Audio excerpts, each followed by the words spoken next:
All right, good afternoon, everyone. Today is Thursday, March 7th, 2013. Um, let's see. Let me go over the results. For the live trading room this morning, we were up $199.50 a contract, so 19 and a half ticks, we'll say. Overall, we were up 13 ticks in crude. We were minus 8 in the euro. We were plus 3 on the Russell, plus 4 on gold, and plus 13 on soybeans. It took us 59 minutes today to get our 2 points. We actually got a little better than 2 points once we hit it. We got $110 a contract, and it took us 10 trades. I know, that's a lot of trades to get 2 points. But you know what? In the end, we got our 2 points. It took us so long because there was no follow through this morning. You know, I had on every one of those 10 trades, I had one losing trade, and 3 small winning trades before I finally took a medium-sized winning trade that got us to the 110 mark. It was tough going this morning when there wasn't any follow through. Now there were a bunch of break-even trades in there too, on like about 6 break-even trades or maybe 5 break-even trades. Every one of those break-even trades gave 4 ticks at one point. So if I had 5 break-even trades, and they all gave 4 ticks at one point, if I'd have taken the 4 ticks, I know some of you guys have a thing that moves up 4 ticks once you get it. You know, you got that. I know there was actually one of the fellas who sent us his plan the other day, Dwayne. He was killing it when I was, because he was taking those 4 tick, 5 tick, taking 4 ticks when there was 4 ticks available, because his stop was moved to plus 4 ticks. My stop was moved to break even, so I ended up getting break even. Anyway, we ended the morning pretty well. We had a big soybean trade that really helped out a lot with the whole thing. But let's go through it all, okay?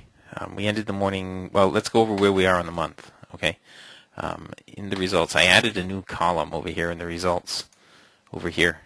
This is where we stand on the month in the 1, 2, 3, 4, 5 trading days on the month, including commissions, okay? And that's an $8 commission, which hopefully none of you are paying, but that's an $8 commission for round turn. So we figured high on the commission. Excluding commissions, we're up $1,557.50 on 42 trades. We've made our 10 points. We've made our 2 points every day. Actually, we've made our 2 points. The last time we didn't make our 2 points was on the 27th of February. We were break even on that day, and the only day we actually had a losing day in the live trading room this year so far was on the 7th of February. So the 27th of February, we had a break even day, and the 7th of February, we had a down day. We were down 8 ticks, or $80 a contract. Let's see. Let's go over the... Let's go over the trades now, okay? Reminder for anyone who's a partner, partners meeting tonight, 9 p.m. Eastern Time. I do have some stuff that I'm going to go over. I'm going to go over a bunch of things that Frank did, and Frank didn't even know I was going to do this, but he said it was okay. Frank, one of our partners, starts trading in the morning as soon as I open up the live trading room, usually around 7:30 in the morning. He starts trading then. And I don't actually moderate the live trading room until 9:30. That's Eastern Time. But he gets a lot of trading in, and when he's in there doing his trading, he's actually typing in what he's thinking, his whole thought process. And I thought it would be good for people to read his thought process. Okay? So I think in the partners meeting, you guys can see all that. And anything else you guys want to go over in the partners meeting tonight? If you are in here on the free trial, if you're here and you're on the free trial, you need to become a partner to get into that partners meeting tonight. Okay? You should have some paperwork in your inbox that tells you what it takes to become a partner. If you do not have that information and you want that information, send us a quick email at support@cfrn.net. Just put partner info in the header, and we'll get it out to you as soon as we can. Okay, before the meeting tonight. If you are a new partner, don't worry about the link. You're going to be sent a link. You should have already been sent it. If you were a new partner as of last week sometime, you should have been sent a link Monday morning with the weekly trading zones. If you did not get that, just send us an email and we'll send you off the link. Okay? We'll send you all the information you need. All right? And if it's like 10 of 9 tonight and you still don't have a link to get into the partners meeting and you're a new partner, or even if you've been a partner for a couple of weeks and for some reason your name's your emails are disappearing, send me another email, okay, and I'll send it off to you. All right, you have to be an active partner. Yes, Casey, they are. All right. All right. Now, moving on to the trades. Crude oil. How many trades did we have today? We had 13 trades total today. Let's see. These were the trades on crude. I told you it was rough going in the morning. The very first setup right here, right out of the gate, if you would have gotten long on that, and I believe I said it was a little long in the tooth, if you would have gotten long on that, you would have stopped out. If you followed up with the trade right here, you would have gotten it right back. Then right here, this is, this is the first 15 minutes right here. So a loss, a win, and another win. So this would have been 2 points gain right here had I taken these trades, but I didn't. And this one right here could have been, another 2 points gain right there. So right here in the first 29 minutes on crude oil alone, but I missed all those trades. Okay. You can see it did have some more opportunity in here as it was moving up. I finally started trading the crude right in here. I got a little bit of profit there. I got a little bit of profit on the down move here, and a little bit more profit over here, and a break-even trade here. All right. It took me 59 minutes, so I think I got. Yeah, I did. I was up 13 ticks on crude, so I got this last one over here. I think was 5 ticks profit, 5 or 6 ticks, and I think it was 6. And these combined total on these were 7 ticks, and I got a break even on this one over here. That was all I traded on crude. Now the actual setup is like this. Let's go back here. All right. You get your bullish cross. I'll show you the pictures. Now I'm going to show you these pictures, but I'm not going to keep bringing them up because it's the same on every single market that we look at. Okay? And I show these pictures every day. You get your bullish cross. Step 1 is the bullish cross of the MA1, which is this blue and red line, over the BBC, which is the green line. BBC stands for bull bear cross. You get your bullish cross. Then you get some space in here. Price pulls away. That's step 2. The price pulls away. So the bullish cross, the pull away, the test of the BBC, right here, the test of the BBC, and a close in the direction of the crossover.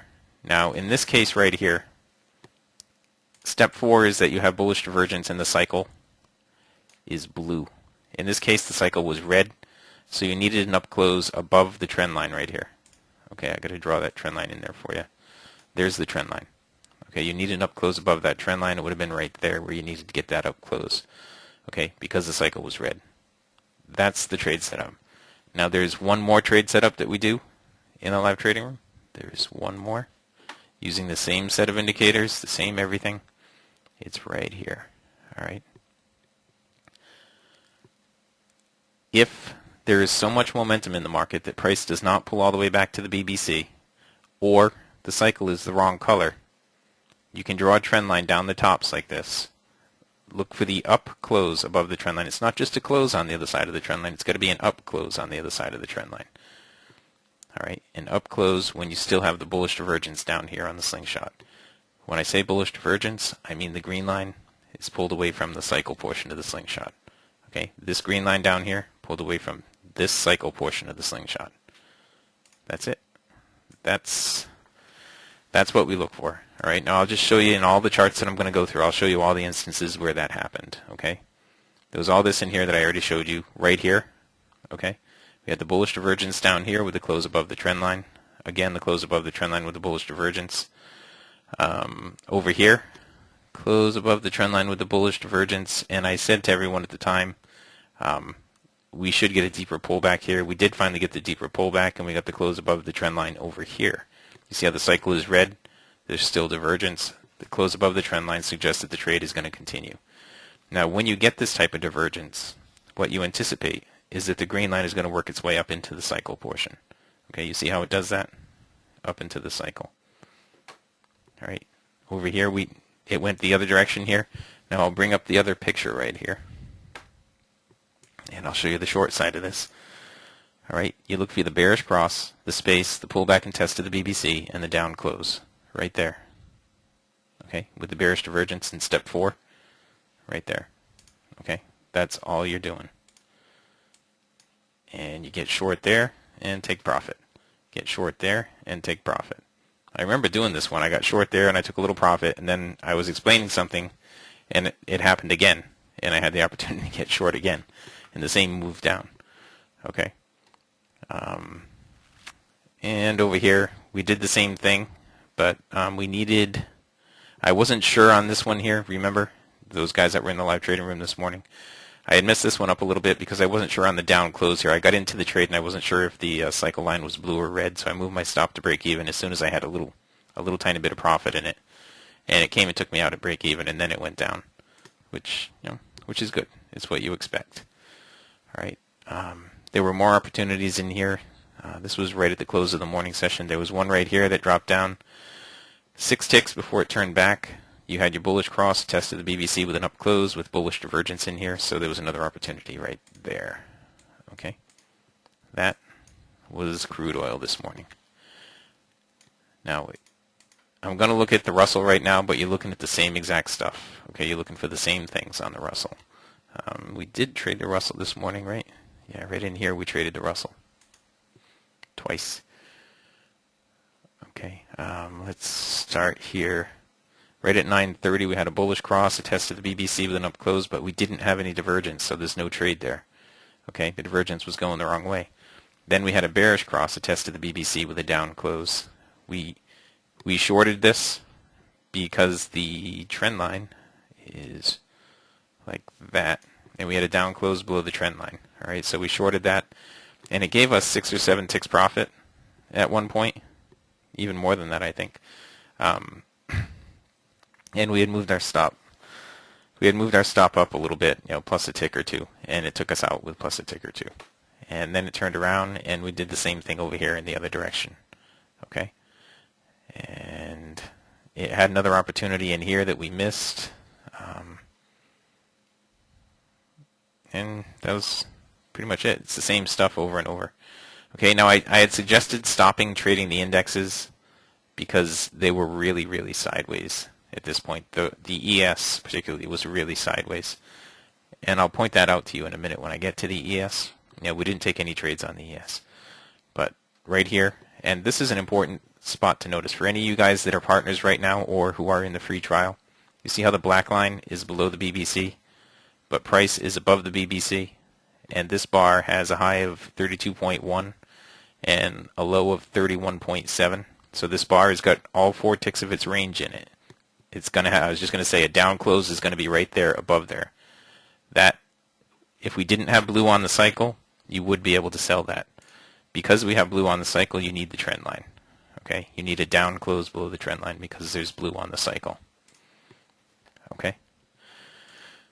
All right, I'm going to be done with the Russell and move on. I don't know if Mike's going to jump in here at some point, Mike Reed. So I'm gonna go kind of quickly today because I think the last 2 days he tried to, and I was talking both times.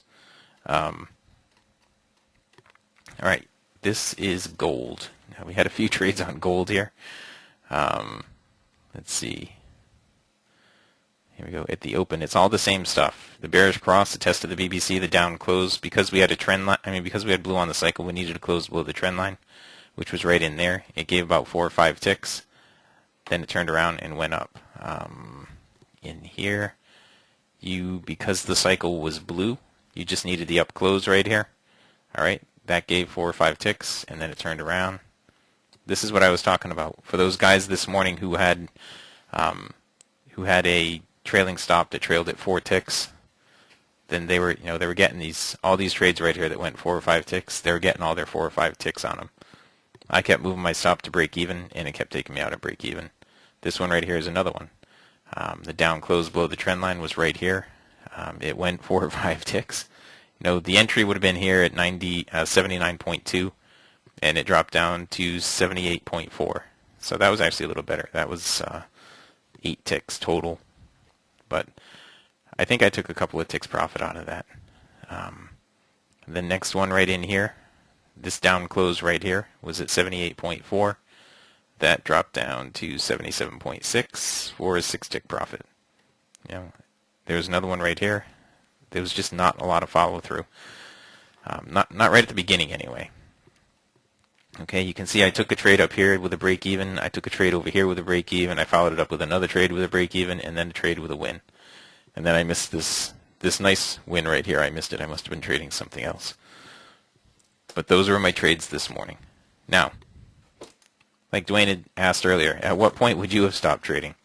You know, my max drawdown on the morning, when I was trying to get the 2 points, my max drawdown was only $30 a contract.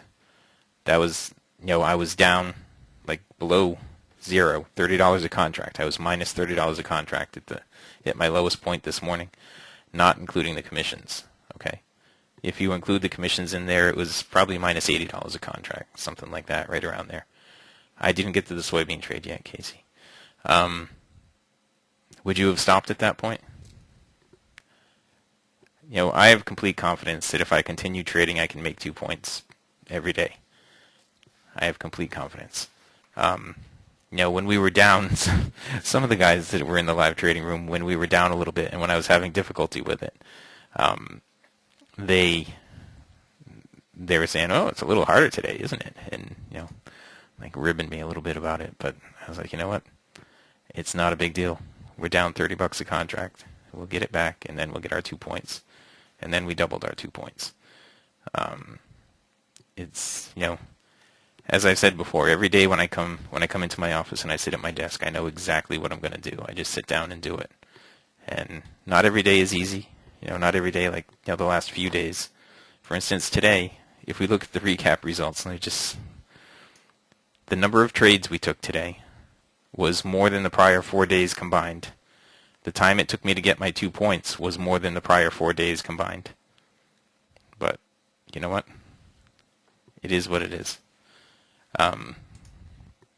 We got the 2 points. We ended the day profitable. Now, this is gold. We had an opportunity up here in gold. We missed it, and then we got into the end of the morning session. There were some more opportunities on the way down right here. Okay? As it was moving down, there were more opportunities on the way down. And just look how choppy it is, though. Everything is just really choppy today. You know, there were more opportunities on the way down than more opportunities on the way up. So there was one there. There was one here. Let's see. The black line is going back and forth across the BBC. So the entries aren't, you know, in the choppy areas right here where this black line is back and forth. That's what keeps you out of the trade. Okay. But these are all entry positions that you would have had. This one would have stopped out. This one would have won. This one would have won. This one would have won. All right, that's it for the gold. Now let's move on. I didn't take any trades on the NQ. The NQ was really choppy. I know we had some guys that did pretty well on the NQ this morning. You know, we started right out with the trade that I highlighted somewhere. Where the heck was it?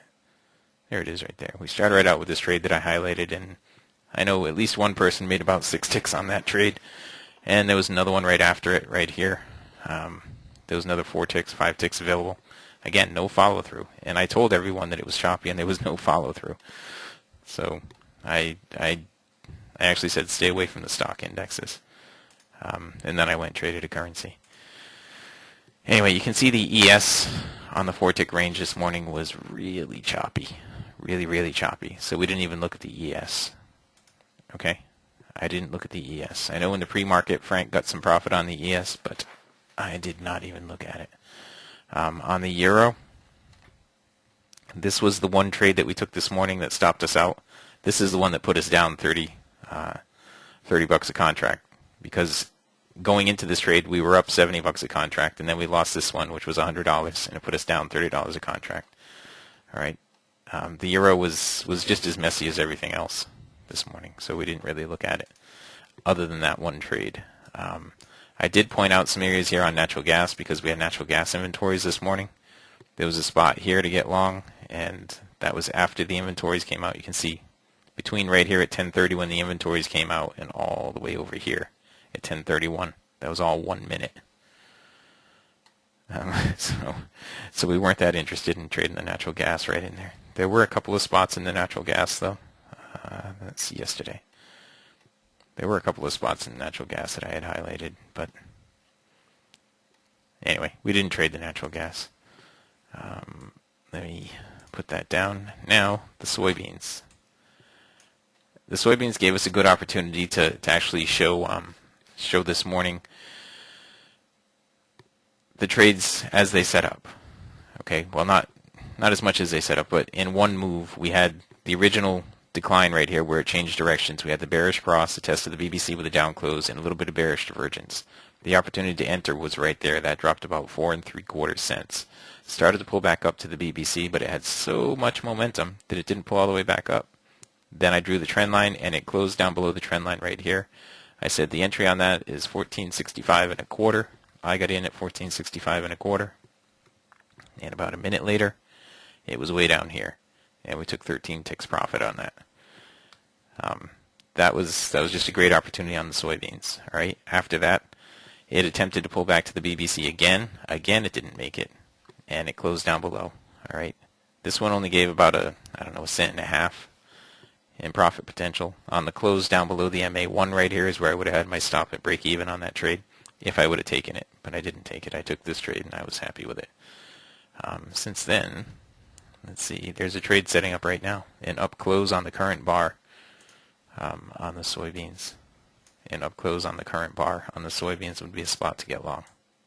Okay? That is that. All right, so